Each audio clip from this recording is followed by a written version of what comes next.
It was raining when I left, the kind of steady drizzle that soaks you without you realizing. I pulled my hood up, stuck my hands in my jacket pockets, and told myself it was just a quick trip.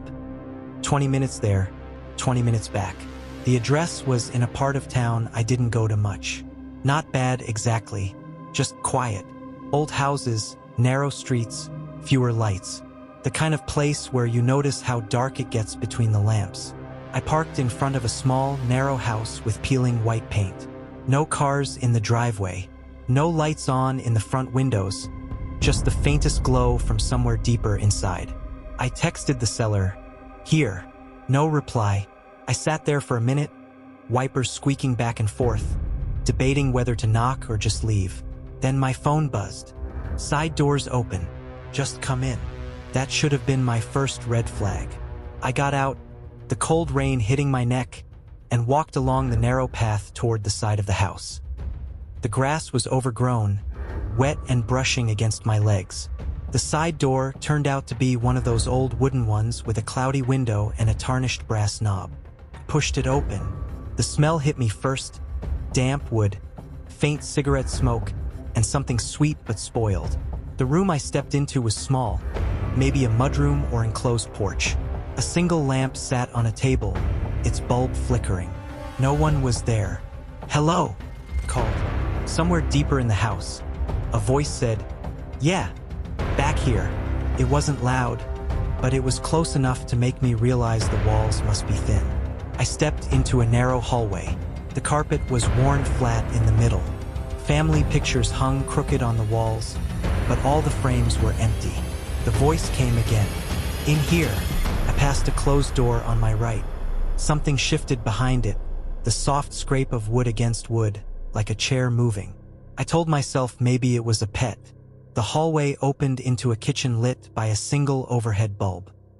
There was the lamp, the green glass shade, the brass base, sitting right in the middle of the floor, as if someone had just set it there a moment ago.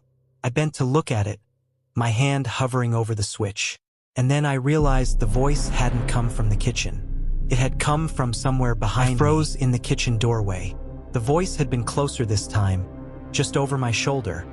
But when I turned, the hallway was empty.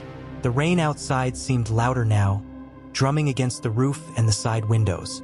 The house smelled heavier, like wet wood and something metallic. I crouched down and touched the lamp switch. Clicked, but nothing happened. The cord trailed across the floor out of the kitchen, around the corner into the dark.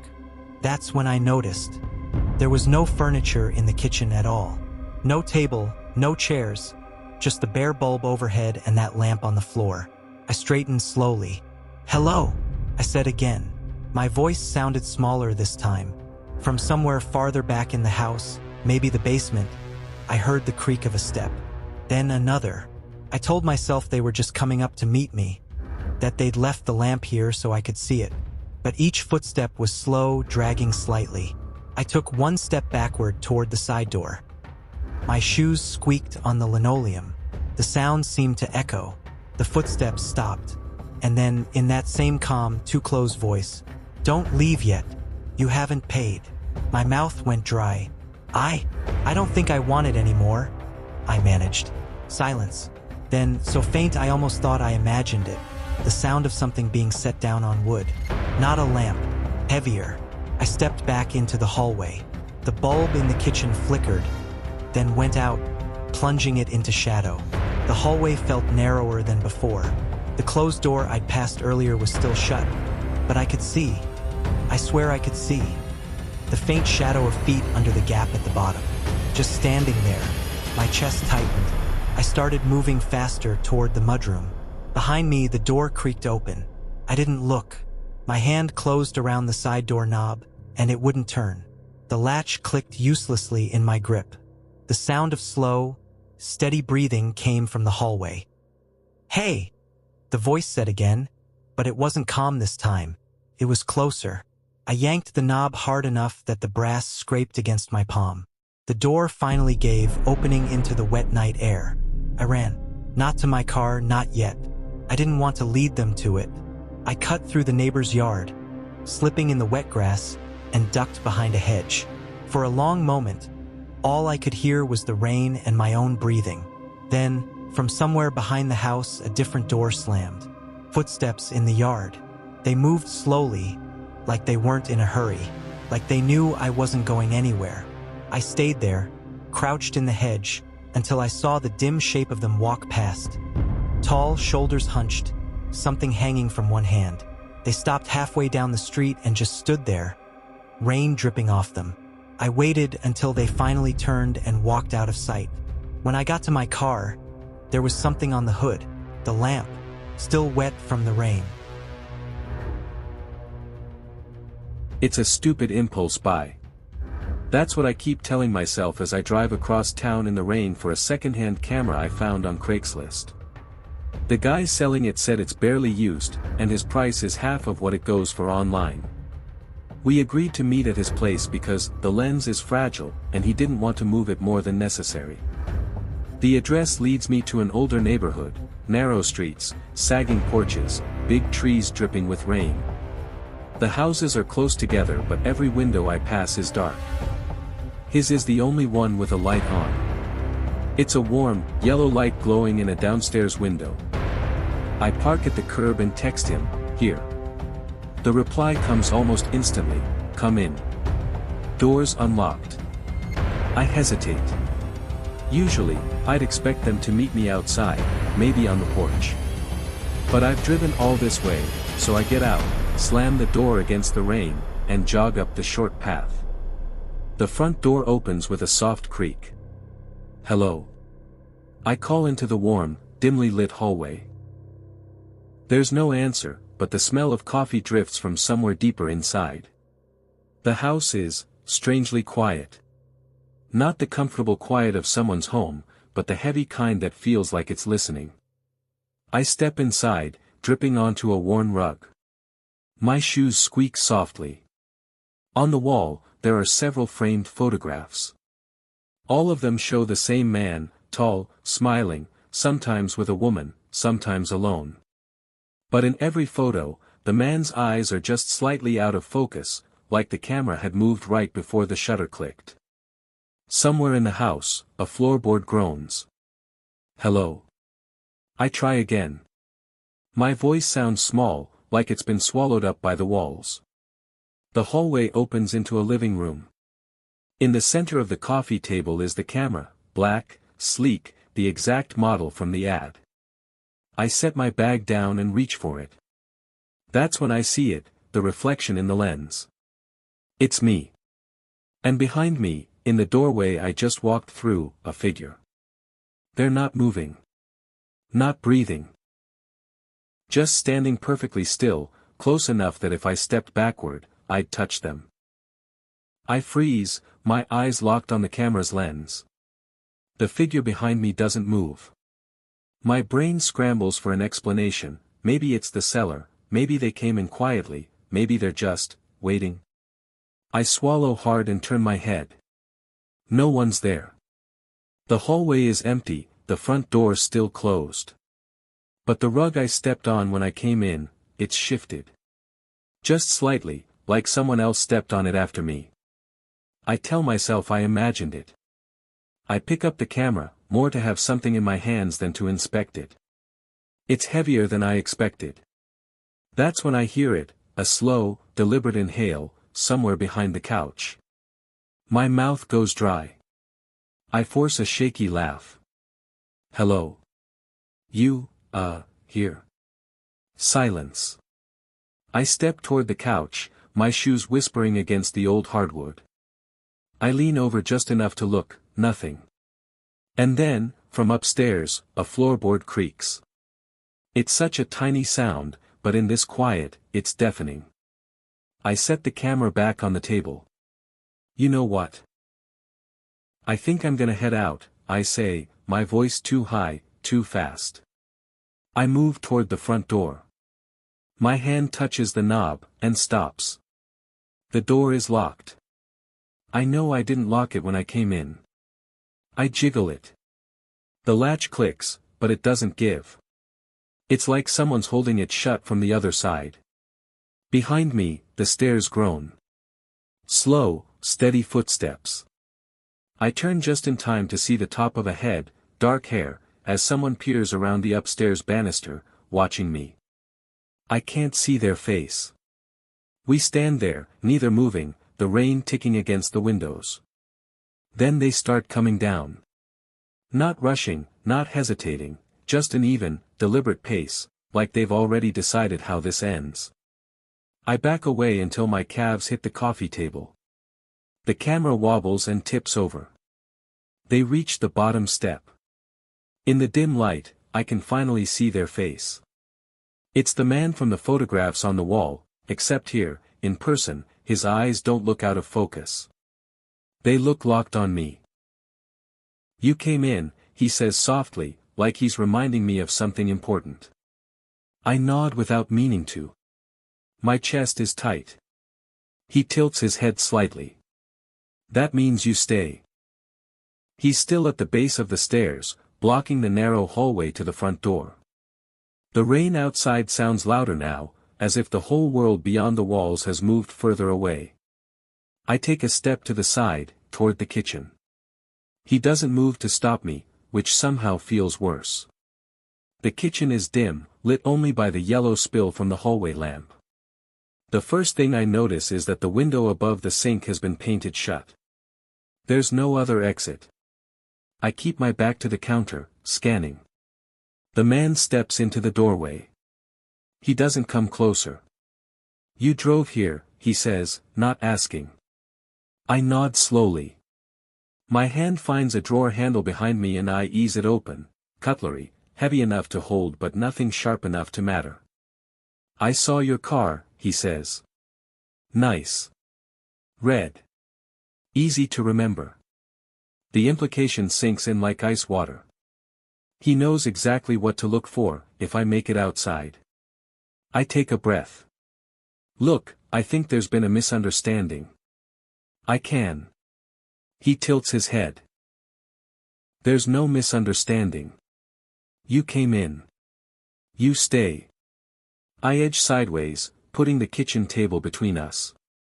He doesn't follow immediately, just watches. Then, almost casually, he reaches behind the doorframe and turns something. I hear the solid click of a deadbolt engaging on a door I can't see. That's when I realize, the back door is locked too. I glance toward the archway leading deeper into the house.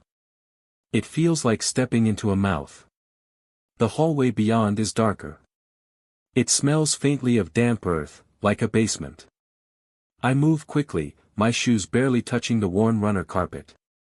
The man doesn't rush.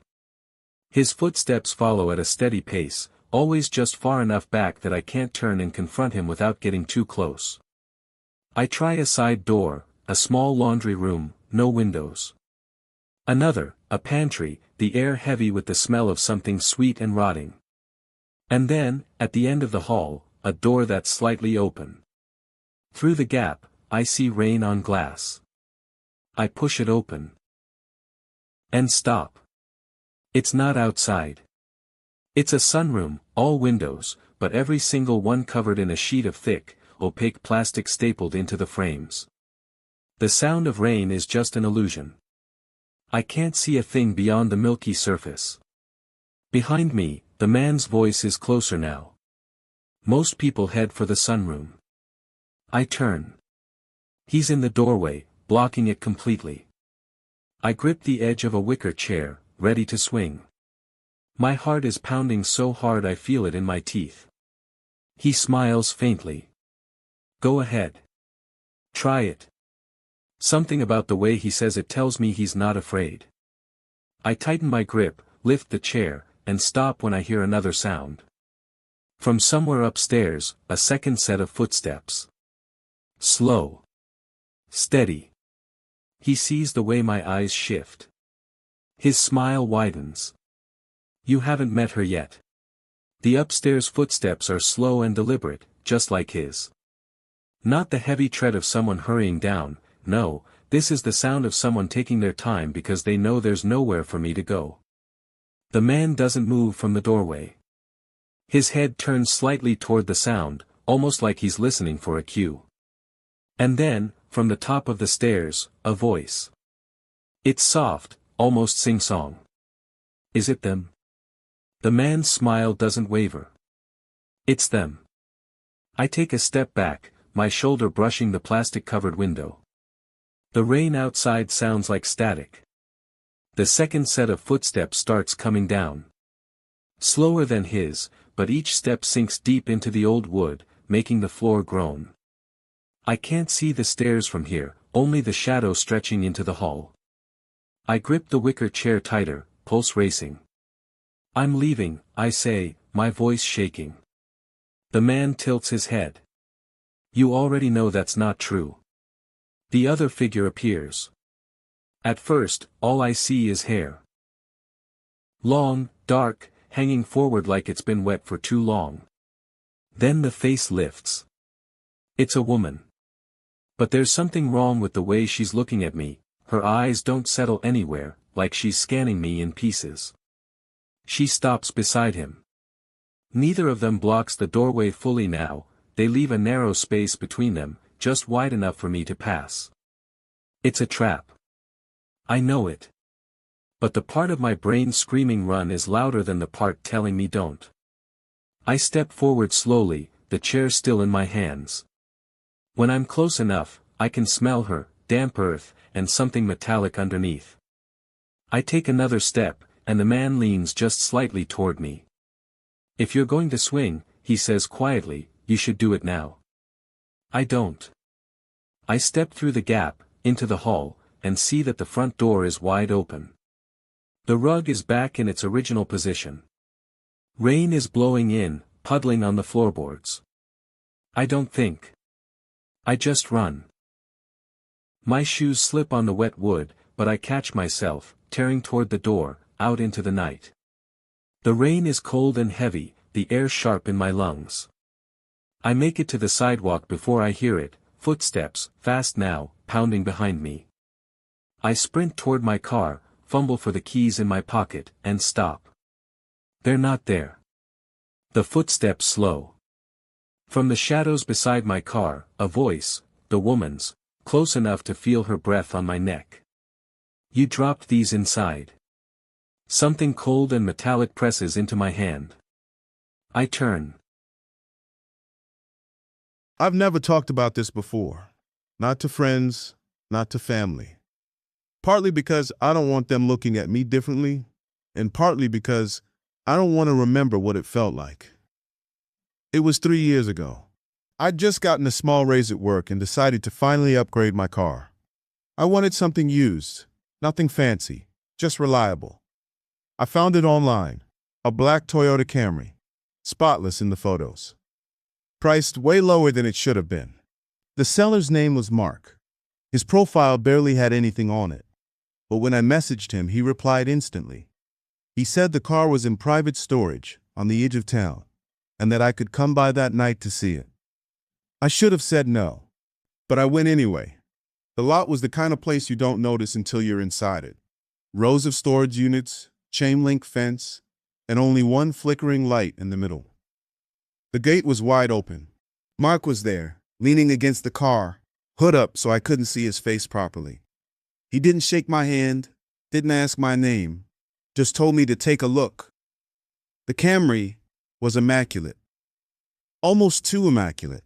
No plates, no personal touches inside. Just empty. When I asked why it was so cheap, he said, "Not mine." And then he smiled, like he was testing how I'd react. That's when I heard the gate slam shut. Another man had come in. I didn't hear his footsteps, just the sound of metal hitting metal when the gate locked. Another man had come in. I didn't hear his footsteps, just the sound of metal hitting metal when the gate locked. Mark didn't look at him. He just said, "If you want it, we keep the conversation inside," and nodded toward a dark storage unit. That smell hit me before I could answer. Faint but sharp, metallic, like old coins. And suddenly, I understood the Camry wasn't what they were selling. "Got more, if you're interested," he said. I didn't move. "Well, what?" Mark's smile widened, just slightly. "Come see." That was when I noticed the smell. Faint but sharp, metallic, like old pennies or rusted tools. It was coming from the dark unit. I shook my head. I think I'll pass. Mark took one step toward me. The man by the gate took two. The flickering light overhead buzzed louder, and for a split second, the light caught something on the ground just inside the unit. Something pale, almost the size of a hand. I didn't want to look closer. Mark's voice was quieter now. You're already here. Might as well take a look. The man by the gate was closer than I realized. I could hear his shoes scrape the gravel. The air felt thicker, like the night itself was pushing me toward that open door. I took a step back toward my car. Mark took another step forward. The man by the gate stopped moving. For a second, none of us spoke. Then Mark said, almost gently, "You're not leaving without seeing what's inside." I told myself I was going to run. I didn't know how, but I was going to turn, sprint from my car, and be halfway down the road before they could catch me. The problem was, I couldn't move. It wasn't fear exactly. It was something colder, heavier, like my body had already accepted what my mind refused to. Mark stepped aside from the Camry, leaving the space between us open. His eyes didn't leave mine. "Come on," he said softly, as if coax my friends down, open my door where I was going to live. The man by the gate stayed where he was, blocking the only way out. His breathing was slow and deep, like he wasn't in a hurry, like he'd done this before. The smell from the storage unit was stronger now, metallic, sour, faintly sweet in a way that made my throat tighten. I knew that smell. Everyone knows it, even if they pretend they don't. Blood. 5 seconds, Mark said, his voice still calm. "Then we help you." Something scraped inside the unit. Not a sound from them, from inside. I felt my chest seize. There was someone in there. I wanted to speak, to say no, but my mouth stayed dry and useless. Mark tilted his head toward the darkness. "They're waiting." The light above us flickered again, buzzing like a fly trapped against glass. In that split second of brightness, I saw it. A shape in the back of the unit, crouched low. Pale skin, knees drawn to its chest, head tilted at a strange angle, eyes wide open. They weren't looking at Mark, they were looking at me. I run, away, and never call the police. I thought about running, just bolting for the street. But in that second, he reached behind his back and pulled something from his waistband. A small revolver. "Relax," he said softly. "It's just to make sure we understand each other." My pulse roared in my ears. He gestured toward the metal door with the gun. "Inside." I shook my head. No. His smile vanished completely. "Inside." The cold air from the open doorway reached me now, and I caught it. The smell I'd been trying not to identify since I walked in. Blood. I stood slowly, my legs weak. The gun didn't waver. Step by step, I moved toward the open door, every part of me screaming not to. The darkness inside seemed to swallow the light from the office. My breath fogged in front of me. I stopped at the threshold. "What is this?" Eric's voice was calm. "Storage." He nudged the barrel of the gun against my back, pushing me forward. The cold wrapped around me like a wet blanket as I stepped inside. My foot hit something soft. I looked down. It was a shoe, still on a foot. The door slammed shut behind the last sound I heard. The full-breathing breast. The sound I heard before the latch clicked. The foot I refigured. The mouth. The door. The last sound I heard before the latch clicked was the foot I heard